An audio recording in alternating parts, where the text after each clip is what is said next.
Hello everyone, कैसे हैं आप सब लोग। Welcome back to ICT virtual classroom Dehradun. मैं निखिल राणा, क्लास 9th का अपना जो मैथ्स का हमारा टॉपिक है ट्रायंगल्स, जो हमने स्टार्ट किया है न्यूली टॉपिक, उसको कंटिन्यू करेंगे।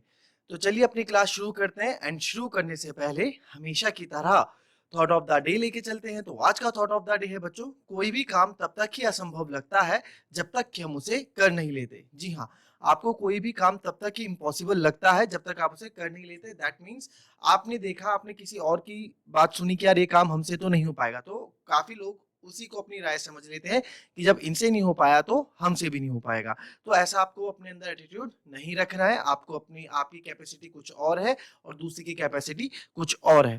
फॉर कुछ बच्चे मैथ्स को देख के डरते हैं, क्वेश्चंस को देख के, यार क्वेश्चंस हमसे नहीं हो पाएंगे, बिल्कुल ट्रिकी अजीब से लग रहे हैं, डरावने लग रहे हैं। बट ऐसा कुछ नहीं है। आप उसमें इन्वॉल्व होंगे तो क्वेश्चन उतने ही इजी आपको देखने को मिलेगा। तो जब तक आप किसी चीज में इन्वॉल्व नहीं होंगे तब तक आपको पता कैसे चलेगा कि उसकी डिफिकल्टी लेवल कितना है। और साथ ही साथ देखिए, अगर आप फेल भी होते हैं, आप कोई चीज नहीं भी कर पाते हैं, तो आपको अपनी काबिलियत भी पता लगेगी कि यार मैं इतना अभी पीछे हूं, मुझे इतना वर्क इसमें करना है ना। तो यही चीज आपको आगे अपना एटीट्यूड रखना है कि आपको एक एटीट्यूड रखना है कि yes I can do it, हम ये चीज कर सकते हैं। तो चलिए अपनी क्लास शुरू करते हैं एंड चलते हैं स्मार्ट बोर्ड की तरफ। तो कल तो हमने सीखा कॉन्ग्रेंट क्या है ना। सबसे पहले हमने सीखा कॉन्ग्रेंट फिगर क्या होती है। मतलब होता है जो सारे पर्सपेक्टिव में क्या होता है, इक्वल होता है, जिसकी शेप, साइज, ठीक है, और एंगल सब इक्वल होते हैं, ये कॉन्ग्रेंट होता है। ठीक है, ये आपको बताया। ठीक है, इससे पहले देखिए, ठीक है, जिसको हम ठीक है, सर्वगासम आकृतियां। ठीक है, सर्वगासम का अर्थ है सभी प्रकार से बराबर। ठीक है, सर्वगासम का अर्थ है सभी प्रकार से बराबर। कॉन्ग्रेंट फिगर्स ये दिखाया था। उसके बाद आपको पेयर ऑफ ट्रायंगल्स करॉस्पॉन्डिंग साइड्स, करॉस्पॉन्डिंग यानी कि संगत साइड आपको बताई थी कल। करॉस्पॉन्डिंग साइड्स क्या होती हैं, जैसे ये इसके करॉस्पॉन्डिंग ये हो गई, ठीक है, इसके नीचे के करॉस्पॉन्डिंग ये हो गई और इसके करॉस्पॉन्डिंग ये हो गई। वैसे ही एंगल, कोण भी हमने डिस्कस किए थे। फिर सीपीसीटी पे हम आए थे। सीपीसीटी यानी कि corresponding part of the congruent triangle. जो भी ट्रायंगल कॉन्ग्रेंट होता है, ये जो भी ट्रायंगल सर्वागसम है, जो भी ट्रायंगल इक्वल है, उसके करॉस्पॉन्डिंग पार्ट भी क्या होते हैं, इक्वल होते हैं। उसके संगत जो भाग होते हैं वो भी बराबर होते हैं। यही सीपीसीटी का मतलब होता है। यानी कि सर्वागसम त्रिभुजों में संगत भाग बराबर होते हैं। ये हमें पता है कि कॉन्ग्रेंट ट्रायंगल्स आपस में बराबर होते हैं, कॉन्ग्रेंट ट्रायंगल्स में करॉस्पॉन्डिंग पार्ट्स बराबर होते हैं। और सर्वागसम त्रिभुजों के संगत भागों के लिए हम संक्षेप में सीपीसीटी लिखते हैं। ये भी आपको कल समझाया था। ठीक है, फिर ये क्राइटेरिया आपको बताए थे, side criteria for congruency, side angle side for congruency. ठीक है, कुछ क्राइटेरिया है ट्रायंगल को कॉन्ग्रुएंट प्रूफ करने के लिए, ये सब आपको इसमें लिखाया था। तो सबसे पहले हम आते हैं साइड साइड साइड में। ठीक है, तो साइड की कॉन्ग्रुएंसी क्या आपको कहती है, पहले उसके बारे में डिस्कस करेंगे। चलिए पहले इसको लिख लें, फिर इसको हम समझेंगे। पहले लिख लो इसको।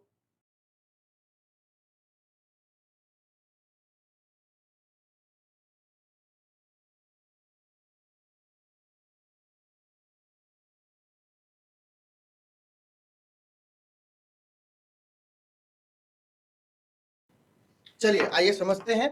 If all three sides of a triangle, अगर ट्रायंगल की तीनों sides, if all three sides of triangle are equal with the three corresponding sides of another triangle, then these triangles are called congruent. अच्छा, congruent नहीं लिखा, these triangles are called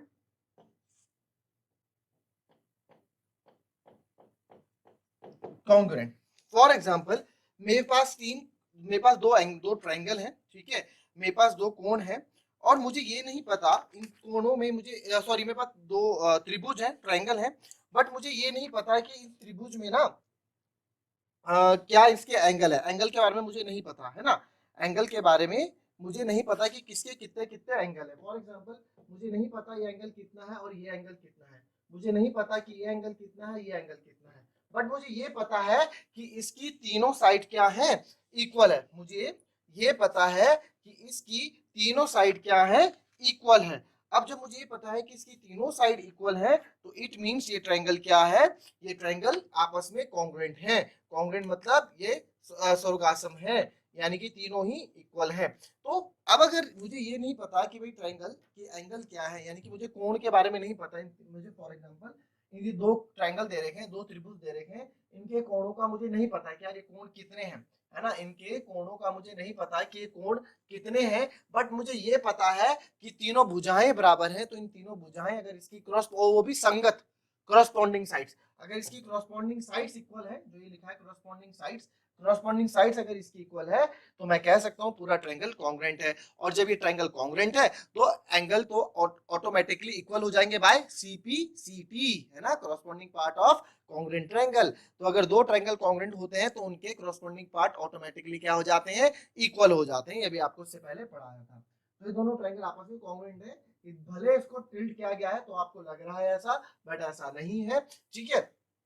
तो ये दोनों आपस में क्या हो गए, कॉन्ग्रुएंट हो जाएंगे, तो इनके एंगल भी आपस में क्या हो जाएंगे, इक्वल हो जाएंगे, ठीक है, इनके एंगल भी आपस में इक्वल हो जाएंगे। तो इस तरह से हमें चीजें सीखनी है। तो ये लिख लिया, ये तो गया साइड साइड साइड, तो साइड साइड ये ऐसे काम करता है, ठीक है। अब आ जाओ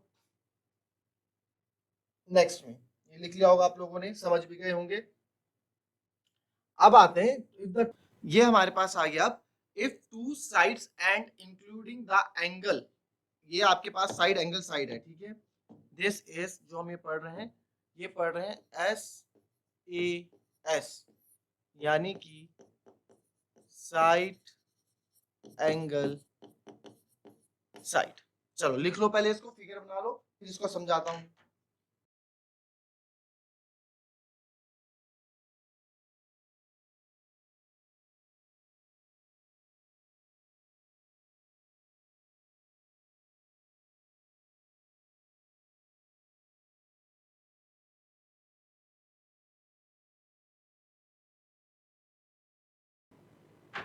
चलिए साइड एंगल साइड के बारे में समझते हैं, ठीक है। If the two sides and the including angle of one triangle is equal to another triangle. अब देखो कहने का मतलब क्या है, आप यहाँ पे देख सकते हैं कि साइड एंगल साइड। अब जो आप यहाँ देख रहे हैं कि यहाँ पे ना जो एंगल है वो बीच में है ना, ए यहाँ पे बीच में है। बीच में का मतलब क्या है, दो साइड के बीच में, यानी इंक्लूडेड है। ये देखो इंक्लूडेड, समझाता हूँ अभी सारी चीजें जो बोल रहा हूँ। इंक्लूडिंग का मतलब इसमें क्या है, दो त्रिभुज सुरागासम होते हैं यदि एक त्रिभुज की दो भुजाएं और उनका अंतर्गत कोण मतलब इंक्लूडिंग एंगल दूसरे त्रिभुज की दो भुजाओं उनके अंतर्गत कोण के बराबर हो। क्या बोलना चाह रहा है, तो मैं बोल देता हूं, two triangles are congruent, short में लिखता हूं, यदि एक त्रिभुज की दो भुजाएं, यदि एक त्रिभुज की दो भुजाएं और उनका अंतर्गत कोण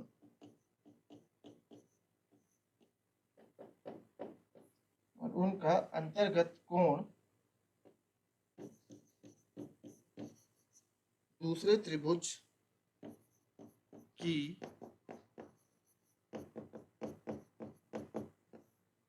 दो भुजाओं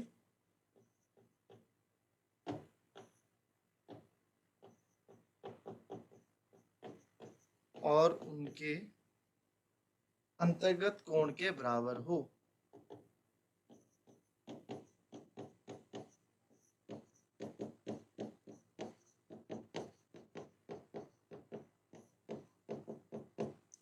ठीक है, तो अब आप यहाँ देखें कहने का मतलब क्या है, दो त्रिभुज, अब देखिए दोनों त्रिभुज हैं, ये दो ट्रायंगल आपके पास हैं। इन दो ट्रायंगल में एंगल बताओ कौन सा होना चाहिए, वो जो दो इक्वल साइड्स आप करोगे ना, दो कॉरस्पॉन्डिंग साइड्स आप जो इक्वल करोगे उनके बीच का एंगल होना चाहिए। ऐसे नहीं कि आपने क्या किया, ऐसे नहीं कि आपने फॉर एग्जांपल एक ट्रायंगल हमारा ये हो गया और एक ट्रायंगल ये हो गया, समझने के लिए, थोड़े समझने के तौर पे आपको समझा रहा हूं, ठीक है।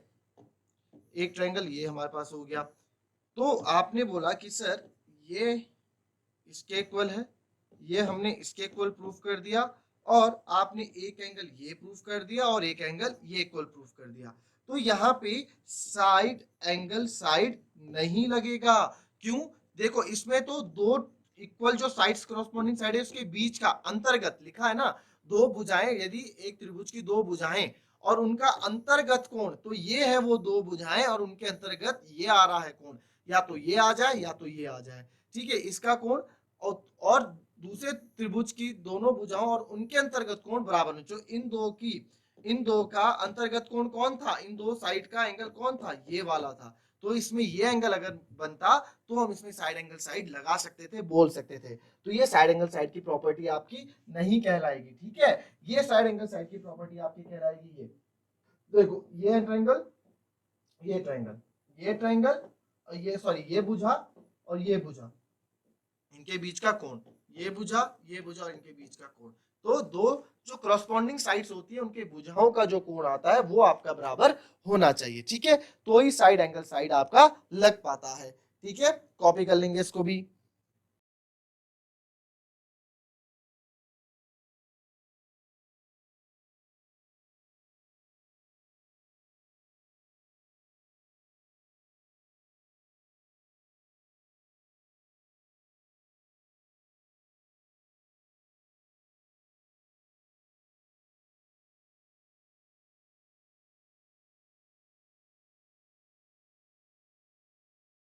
चलो अब नेक्स्ट देखो, अब आता है आपके पास एंगल साइड एंगल बच्चों। चलो ये लिखो, ये आपका है एंगल साइड एंगल, ठीक है।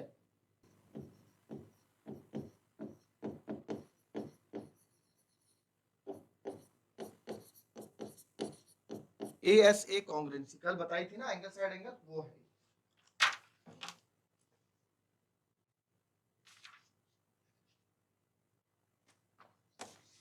इसको भी लिख लेता हूं मैं हिंदी में।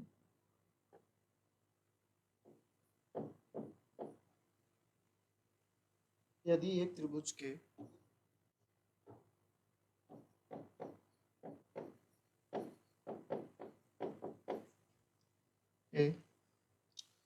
दो कोण, हाँ दो कोण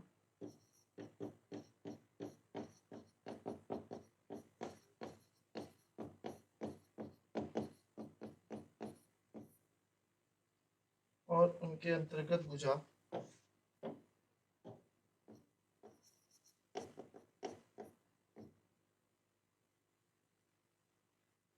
दूसरे त्रिभुज के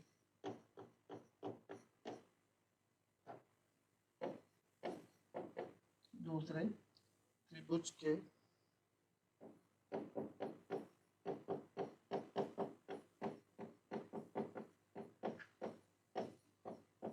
दो कोणों और उनकी अंतर्गत भुजा के बराबर हो।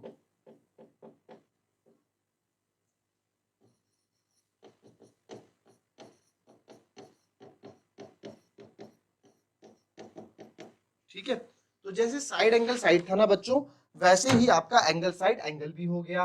तो क्राइटेरिया ये भी, कोई दो ट्रायंगल को कॉन्ग्रुएंट प्रूफ करने के लिए हमें ये भी चल जाएगा, दो एंगल और एक साइड मिल जाएगी तो भी दो ट्रायंगल इक्वल प्रूफ हो जाएंगे, यानी कि कॉन्ग्रुएंट प्रूफ हो जाएंगे। तो अब देखो जरा समझो क्या ये बोलना चाह रहा है कि देखो, if the two angles, if the two angles यानी दो कोण and the including side, including यानी कि उन दो एंगल का, दो एंगल की इंक्लूडिंग साइड होनी चाहिए, वो दो एंगल की इंक्लूडिंग साइड होनी चाहिए, और ऑफ वन एक ट्रायंगल की और दूसरे ट्रायंगल की भी आर्क वही सेम होना चाहिए, दो एंगल उनके बीच की साइड, तो ही आप एंगल साइड एंगल बोल सकते हो, एंगल साइड एंगल अप्लाई कर सकते हो। जैसे कि आप यहाँ देखेंगे बच्चों, एक एंगल ये हो गया, एक एंगल ये हो गया, तो इन दो एंगल के बीच की साइड कौन सी दिख रही है आपको, ये इसमें गिनी जाएगी। फिर एक एंगल ये हो गया, एक एंगल ये कॉरस्पॉन्डिंग एंगल इक्वल है, ये इसके इक्वल दिखा रहा है यहाँ पे, और ये इसके इक्वल दिखा रहा है, और इन दोनों की भुजाएं बीच में अगर बराबर है तो yes angle side angle congruency लग सकती है और लगेगी। बट अभी आप सीखेंगे, अभी जैसे जैसे ये करते रहेंगे ना, क्वेश्चन करेंगे तो और चीजें क्लियर होगी। फॉर एग्जाम्पल एक ट्रायंगल मेरे पास ये है और एक ट्रायंगल मेरे पास ये है, ठीक है। अब यहाँ पे मैंने क्या किया, यहाँ पे हमने हमारे पास दो, एक ट्रायंगल मैंने बोला कि ये एंगल इसके करस्पॉन्डिंग इक्वल है और ये एंगल सर इसके करस्पॉन्डिंग इक्वल है, ये दोनों एंगल एक दूसरे के इक्वल है, ये इसके इक्वल है वो उसके इक्वल है, बट यहाँ पे ये साइड इसके बराबर है और यहाँ पे ये साइड बराबर आ रही है।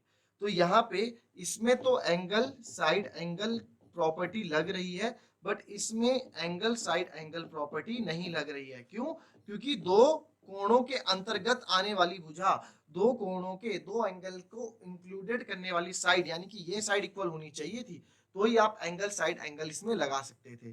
ठीक है, इस तरीके से एंगल साइड एंगल प्रॉपर्टी काम करती है, लिख लेंगे इसको भी।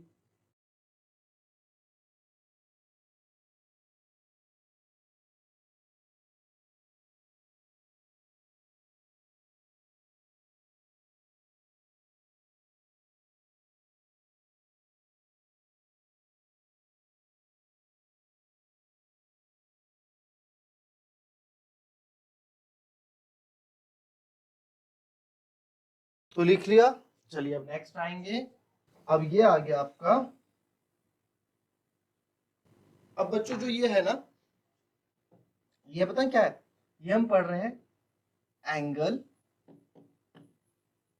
एंगल साइड, ठीक है, जिसको हम बोलते हैं A A S, angle angle side.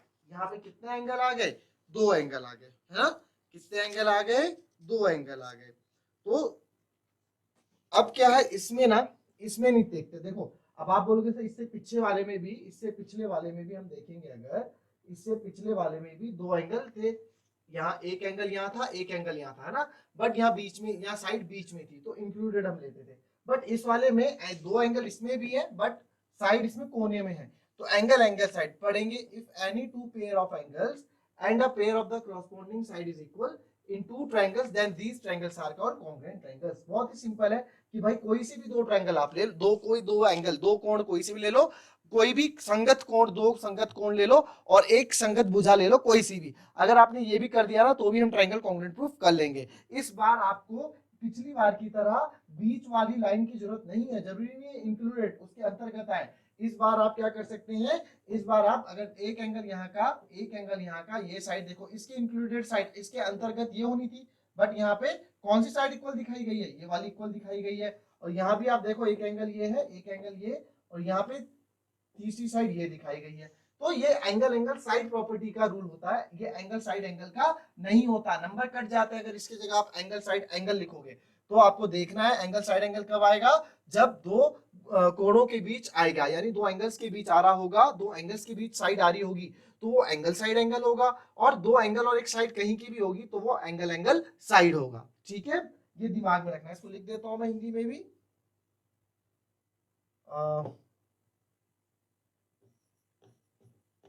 यदि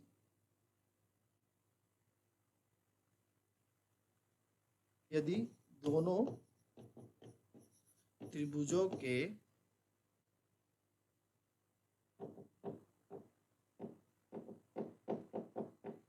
दो कोणों के युग्म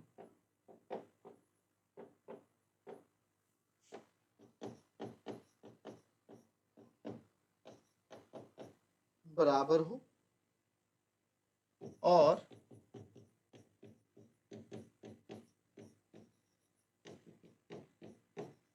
संगत भुजा का एक युग्म, युग्म मतलब क्या होता है, पेयर, बराबर हो। ठीक है, तो ए एस सर्व साम्यता जो भी आप बोलते हैं, कॉन्ग्रुएंसी लग जाती है। ठीक है,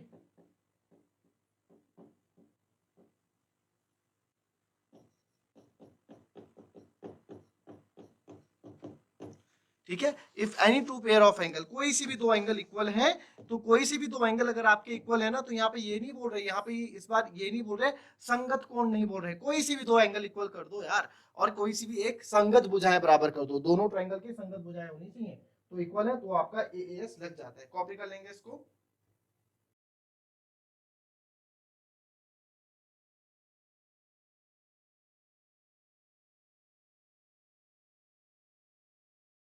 so that's all for today बच्चों, और ये हमारे इंट्रोडक्शन का भी पहला पार्ट खत्म हुआ है।